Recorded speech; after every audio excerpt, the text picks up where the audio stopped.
Hi, this is Lisa Futch with CreativeCanines.blogspot.com for Paper Maniacs for the October lesson. And the October lesson is going to focus on this fantastic new stamp set by Flourishes. And I figured, since we are entering the season of holidays involving lots of red, that we should focus on doing a tutorial on red and how to color red. But first, let me just say, I have tried pretty much all the paper out there and kept coming back to my Nina paper that I used and loved until I got a little something special in the mail from Patty, which is this new Express It blending card. I think it comes out of Australia. I think that's where Marianne Walker found it with the Copic people. It is phenomenal. The reason why that this paper is even better than Nina is that with red it doesn't bleed. And that's the main problem when coloring reds, especially something as large and red as these apples. So from our past lessons, we had the following markers. We had R37, R35, and R32 from this month.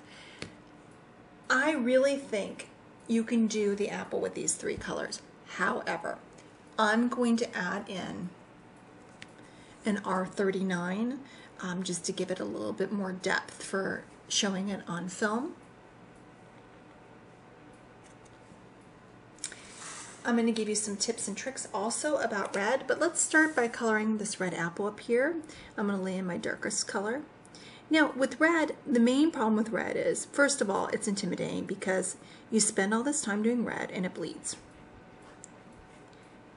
Some tips and tricks for red are, as you're laying down your red, lay down your darkest color of red and let it dry. Then go back with your next color. And it's going to make the blending a little bit more difficult if you're using, obviously, other paper than this. This you do not have to do that with. However, it will help to ensure that you don't have a lot of bleeding. One of the other things that you can do is just work close to this line, but not all the way up to it. Do you see how I just did that? That way, if you leave some room by that line, you can ensure that if you get any color bleeding, it will hopefully stay within those lines. Now, the one thing that once again makes these Flourishes stamps, for me, so wonderful, we're going to go over to the R37, is the hatch marks that they put on them. And they tell you where you need to lay down your color.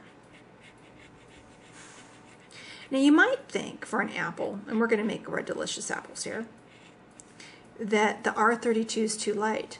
Oh no. As you can see by this stamp, do you see where the hatch marks are missing here in the center?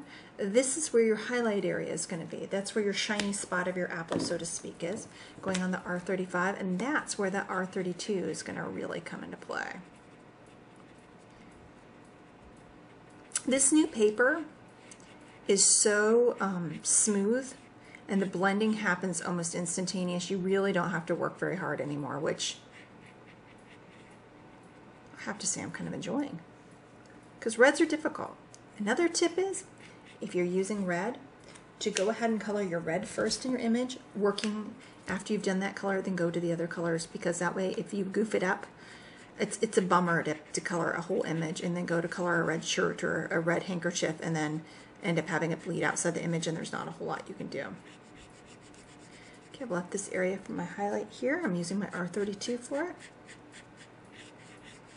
And like magic, it blends in.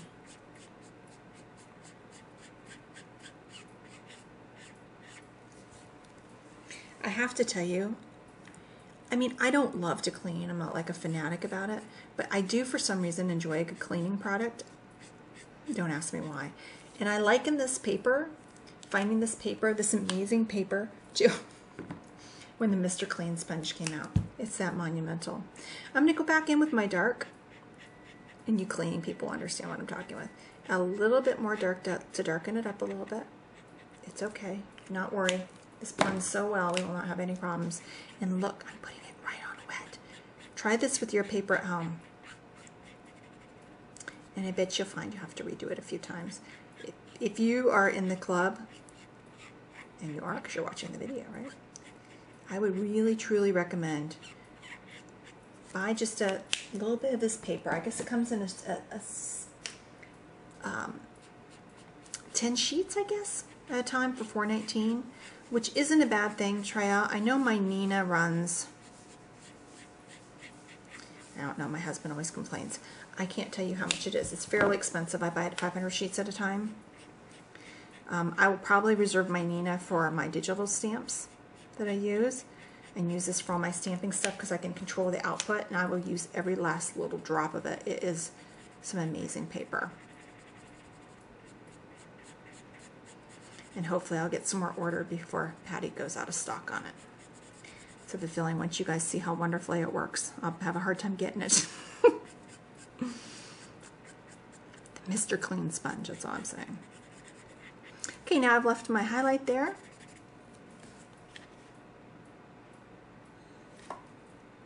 And there's my apple, coloring red. Not too shabby, and made so much easier. Now, the one thing I just want to tell you, we've already learned how to color foliage. We have a lot of pretty foliage colors that you can use for these leaves. But remember, last month's lesson was fade to white. That would be perfect for these little apple blossoms. Thank you so much. This is Lisa with Paper Maniac at www.creativecanines.blogspot.com.